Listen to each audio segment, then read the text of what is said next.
Amy, welcome to the show. So good to have you on. Good to be with you. Yeah, thanks so much for taking part in this. There's a few reasons from my personal point of view why I wanted you on this. I began reading your book a few weeks ago. I'm about two-thirds of the way through. It's obviously a great book. And the personal stories in it, the power of the narrative, they are so powerful in it. And that's one of the things I want to touch on with some of my questions. Secondly, it's made me think about how and why the populist movement has obviously gained traction over the last few years as well. And that's front and center in mind, given everything that's going on with elections this year. And finally, for someone like me, thousands of miles away, it does actually still connect with some of the things that are going on in my country in the UK and possibly around the world, which we may also touch on a bit later. But before we go any deeper, can I just ask you to give us just a brief synopsis of Janesville and what the book's about? Sure. Well, the book is essentially a close up of what happened during the Great Recession, or you might call it the global financial crisis. Um, as the United States, at least, was coming out of the recession was from late 2007 to partway through 2009 was the official period of the recession. I had been reading so much about the bad economy, but it occurred to me that what I was reading was largely a macro view. It was about the economy. It was about the political debates over how the government should respond to this terrible financial time. It was about the banking industry. It was about the auto industry. And I didn't see a lot of deep writing about what this bad economic period was actually doing to people and their jobs and their communities. And that's what I wanted to portray. Okay, and so we're going to talk about Janesville in particular, which is a small town in Wisconsin. Well, certainly smaller than quite a lot of towns or cities in America. So how did you decide to focus on that specific community and their struggles? Well, Janesville was not a place I knew. Wisconsin is not a place that I had any real connections to. But I was looking for a community that could serve as a microcosm. And Janesville had several advantages in the way that sometimes what's bad for life is good for journalism and good for writing. Mm. Janesville was the home of what at the time had been the oldest operating General Motors plant in all of General Motors. And it shut down 2 days before Christmas of 2008. And there were 3,000 people who lost their jobs in two shifts that closed down that last year. And in the county, for which Janesville's the county seat, the hub, there were 9,000 jobs that were lost. It's a lot of jobs. Janesville has 65,000 people now. It was a little smaller then. So that fit criteria number one. It had lost a lot of jobs. More than that, I wanted to find a place that had not previously been part of the US Rust Belt. I felt like people knew about Detroit and about Flint, Michigan, which had lost their industries earlier. But I wanted to find a place for which economic trauma was new during this bad economic time. And that was very true of Janesville. It had been a very comfortable, mostly middle class city with people going back generations who had worked at this plant. And suddenly, the heart of its economy was falling apart. So that was something that was important to me. I also knew that I would want to take a look at job retraining. So I wanted a place that had some kind of a college that was doing this work. And Janesville has a small technical college that was doing tons of job retraining in the few years after all this automaking work went away. It also has an interesting local politics. Janesville's an old Democratic-leaning union town.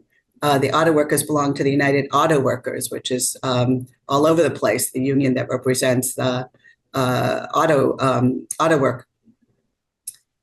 It also had a young, ambitious congressman who is a conservative Republican named Paul Ryan. Now, Paul Ryan was on his way to becoming Speaker of the House of Representatives. I didn't know that when I started doing the research. But even back then, which was in 2011 when I arrived, a couple of years after the plant had shut down, I thought there might be some interesting political tension that I could explore with this Democratic-leaning town with a very conservative member of Congress representing it. And I should say, finally, it was a place where when I started to visit, people were willing to talk to me. And for that, I am undyingly grateful. So those are some of the reasons. Yeah, exactly what you need as a journalist. You need all those quotes of the people that are willing to give over their stories. Did you Exactly. did you know what to expect before you got there? Had you ever been to Janesville before? No, I had done a little bit of reading, and I was looking at a few different places that all more or less fit these criteria that I just mentioned. Um, I made a first exploratory visit to Janesville in July of 2011, and I had lined up a few people to see who I thought might have an interesting vantage point. So, an old time journalist in town, the guy who he's a character in the book who ran what was called the job center, which was ground zero for where you went when your job that you thought was going to last your whole working life suddenly vanished on you and you didn't know what to do. So a few people like that. I met with some of the union leadership. At this point, it was retired auto workers who were filling in the offices of the union because there weren't any more active workers to be filling those jobs. So I just began meeting with people and asking them who else should I get to know.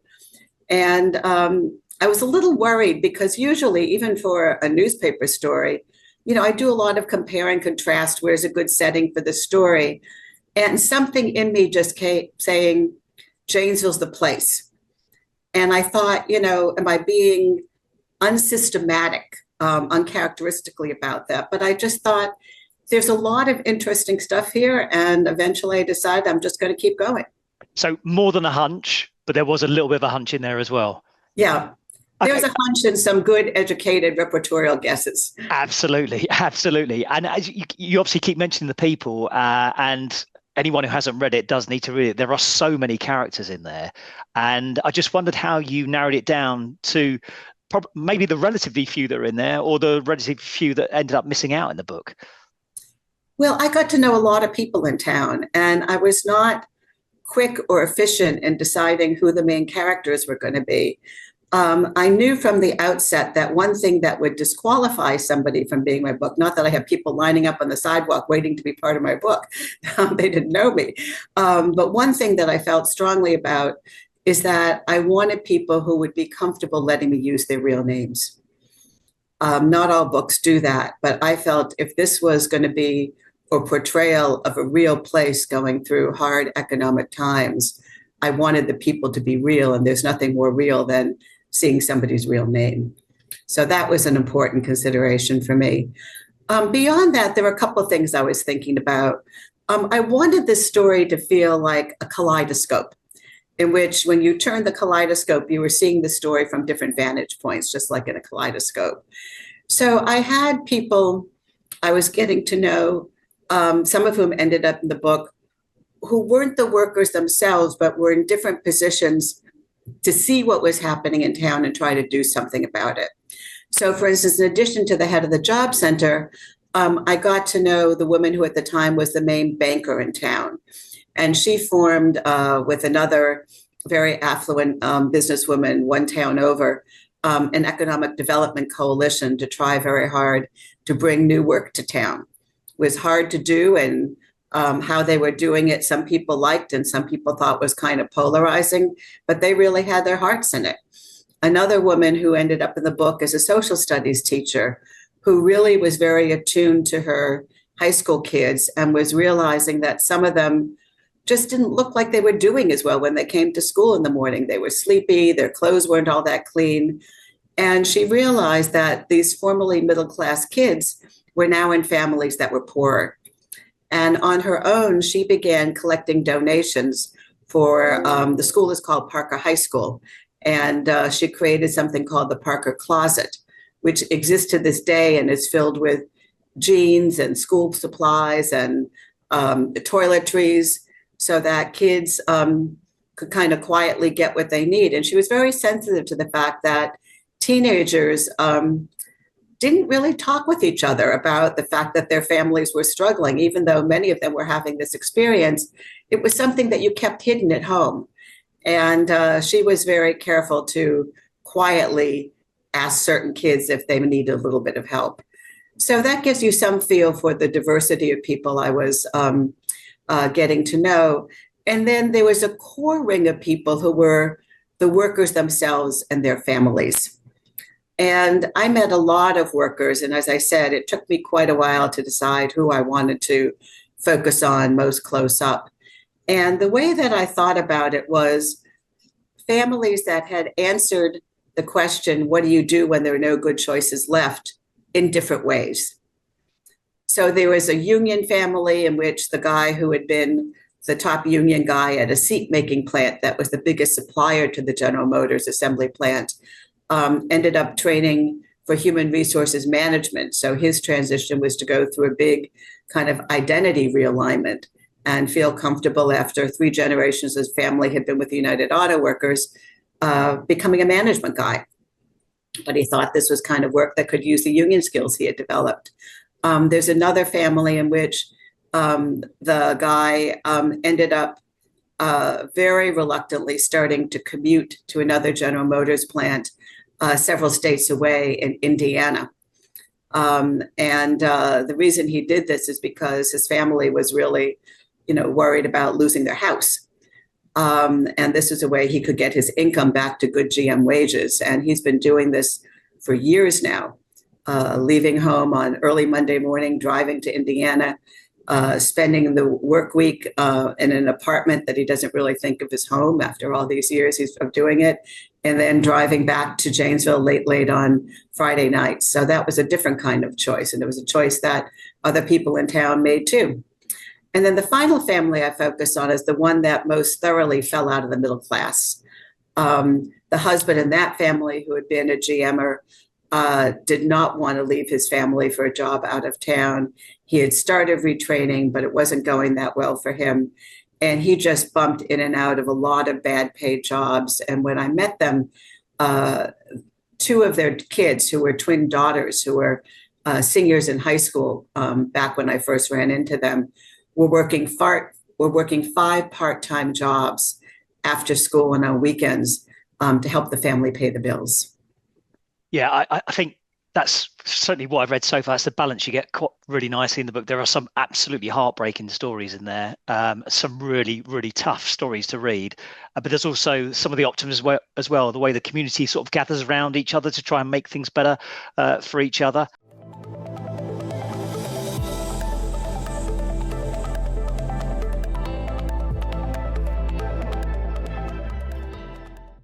I haven't got to the end of the book yet, so I don't know how it finishes in the book, but I did notice that you've written something on it quite recently where you've gone back in 2024. Particularly, obviously, you picked out the case that it's a middle-class person story in terms of they used to know what middle class is like, and now they're feeling what it's like on the poverty lines. They've gone from one class, and it's taken them out of that. What did you find in 2024 when you went back to Janesville? Well, I had not been back in Janesville for about 5 years. I'd stayed in touch with some people, but I hadn't physically been there. And I went back there because I had agreed to be on a panel of authors one night. And before I went, I started just looking up what could I find about how the economy was doing now, in particular, what had happened to the site of this enormous General Motors plant. The last time I'd been there, which was in 2018, the plant was being demolished. It had been sold to a company that specializes in kind of decaying industrial property and redeveloping it, cleaning it up environmentally. And I had expected that by now there would be some new use for it.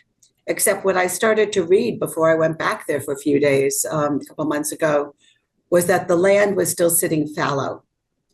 And there was a political fight going on between the town government, the city government, and this company that owns the property over whether the company was doing well enough to try to get it reused. And they insisted that, and insist to this day, that they're doing everything they can. And the city was saying they aren't trying very hard.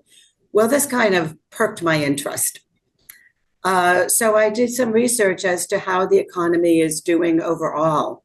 And it's a very mixed picture. I mean, obviously, this blank piece of land that used to be the heart of the economy is still what I call sort of a psychic and economic wound in the middle of town. But otherwise, Janesville has recovered fairly well. I mean, it's a very resilient, persistent place. I mean, you shouldn't generalize about places, but I met a lot of people who had those qualities. And what I found was that the unemployment rate was as low as it is now in most of the United States. The percentage of the labor force that was actually working, I mean, sort of labor age people that was actually working, was very good. Some new jobs had come to town, but there were differences. There aren't many people making wages as good as the old GM pay. There are fewer jobs that are unionized, so they tend not to have as good benefits. And the amount of work that consists of manufacturing is substantially less. So it's not like a ghost town. The population hasn't fallen, but it's not doing perfectly. Yeah, and when I was reading that, reading the piece that you wrote on in 2024, it did remind me of quite a lot of the stuff I've read about major cities in the US, in London, across the world, which hollowed out during the pandemic, and now trying to find different ways to use the space that is left over from the people that did leave. And it left a little bit of a mark for me. So that's exactly right. And what I came away thinking, and I should say, this piece ran in the Financial Times the beginning of last month. It was the cover story in the weekend section for anyone who was interested in what we're talking about. But what I ended up thinking was that if Janesville was a pretty good metaphor for what happened to certain communities during the Great Recession, it's still a good metaphor for what's happened to the economy lately.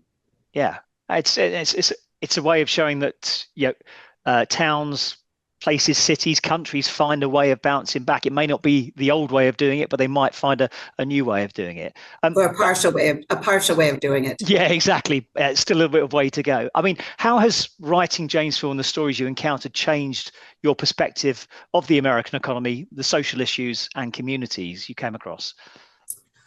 Well, I don't think it changed it as much as deepened it. I mean, one of the things we've already been talking about, which is that falling out of the middle class is different from having been poor all along. And one of the things that I did, in addition to getting to know a lot of folks in town, I did a couple of more quantitative pieces of work, one of which was a survey of just the county that Janesville's in. And this was with some folks I got to know at the University of Wisconsin Survey Research Center. And we wanted to take a look at what people's economic experiences and perceptions were like 5 years after all this economic trauma happened. And what was really striking is how many people told us that if they or someone in their home had directly lost a job, which was a lot of people, they were fighting with their family, they were avoiding social situations, they felt ashamed, which was particularly striking since this was all going on at a time when the nation, the United States, was going through the worst economic time since the Great Depression of the 1930s. And a lot of their neighbors right in Janesville experienced the same thing. But people take losing work very, very personally. And that's one of the things that I learned. Yeah. Again, I haven't got to the end of the book. Is the message of the book that there is hope, or does that only come when you went back in 2024?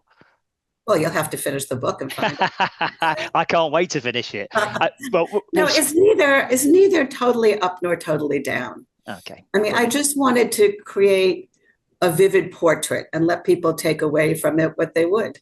Well, you've certainly absolutely achieved that.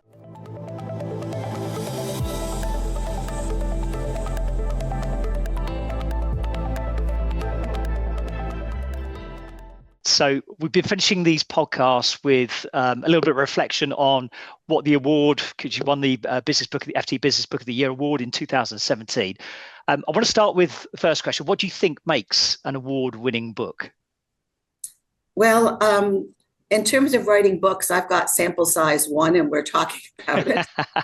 And I haven't been the judge for this contest, but I would say a couple of things.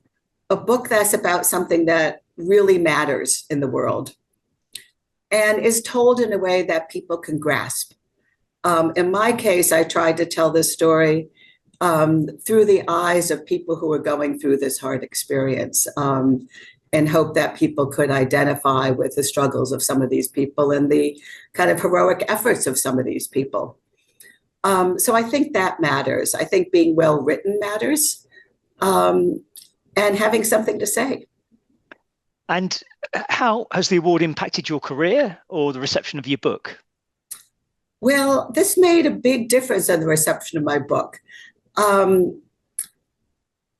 had been already doing a lot of traveling within the United States, talking about this book at universities and bookstores and a couple of book festivals. But after this book award, I started getting international invitations. So I always say Janesville has taken me far. I spoke at the London School of Economics. I spoke at the OECD Forum in Paris. I spoke at book festivals in Australia and New Zealand. I mean, I've gotten around and Janesville's gotten around. And I think one of the things that I've really been exposed to through these travels is the subtitle of my book is An American Story. The title is Janesville, An American Story. But what I've really learned, and you referred to this at the very beginning of our chat, is that the kinds of economic experiences that this small city has gone through is not unique to the United States, is not unique to Southern Wisconsin. I mean, I remember being on a stage at a book festival in Sydney, Australia, with well-known journalists from that country interviewing me as part of this book festival. And he was telling the audience about Australian towns that had lost auto jobs as analogies. And it really drove home that this kind of deindustrialization is not unique to any one country. Yeah, absolutely. And did it, you like, or me like you, did it give you a bit of appreciation of, this populism movement and why it's accelerated so quickly over the last few years?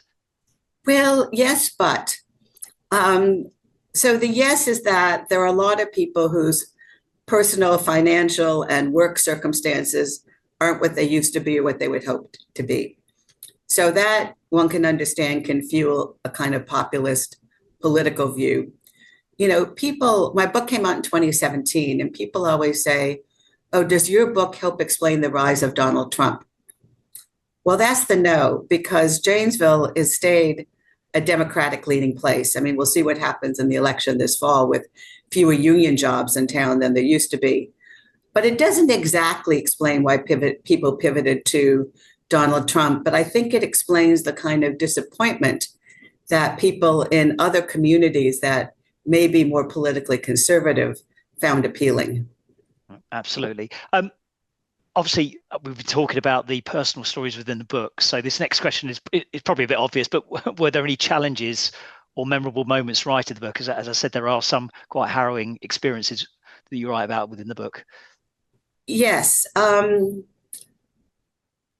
So one thing, whether we're talking about people who had extremely hard experiences or just sort of hard experiences, was winning the trust of a place that wasn't my place. I mean, I didn't get to know everybody in Janesville, Wisconsin, but I got to know a good number of people. And auto workers who had lost their jobs, might not be the stereotype of somebody who's, lining up to get publicity. So I had time on my side. And I got to know people gradually, and I didn't ask them the hardest questions first. But it was really a process of hoping that people would understand that I was serious about this and really wanted to both understand their experiences and portray it honestly. So that was one level of hard. I'm going to give you a second technical level of hard, which is, as I said, I arrived in Janesville the summer of 2011. The plant closed the end of 2008. Now, I knew the story had to start in 2008, but I hadn't been around.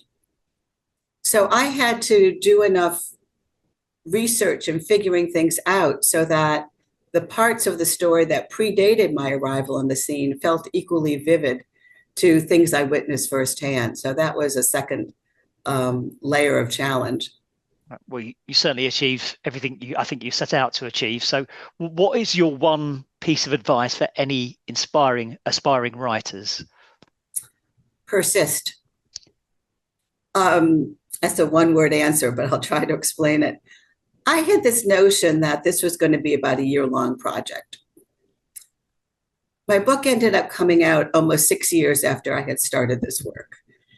And about a year and a quarter in, I had taken a 1 year's book leave from the Washington Post, and I had an academic fellowship and a little bit of grant funding. So I was fine the first year, but I knew I had a lot more work to do. So I took a second year off. My editors at the Post at the time were very kind. I didn't have a book contract yet. I didn't have much of an income. I didn't know how I was going to buy the time to finish what I had started, but I was deep into it already. And I remember calling a mentor and a friend who is a very eminent book author and saying, I don't know what to do here. This is just a mess, and I don't know how to get into this and out of this. And he said to me, you've got to find a way to do it. He said, this matters. It matters to you. I can hear that it matters to you. And I think what you're working on is really worthwhile. And whatever it takes, find a way to keep doing it. I thought that was good advice. Well, it definitely was. But so I guess the obvious question is, if you knew it was going to take 6 years, would you have started it in the first place? Luckily, that's a hypothetical I never had to address. Brilliant. Excellent. Well, I'm so glad you did, because it is a fabulous book. Amy Goldstein, thank you so much for joining us. Thank you.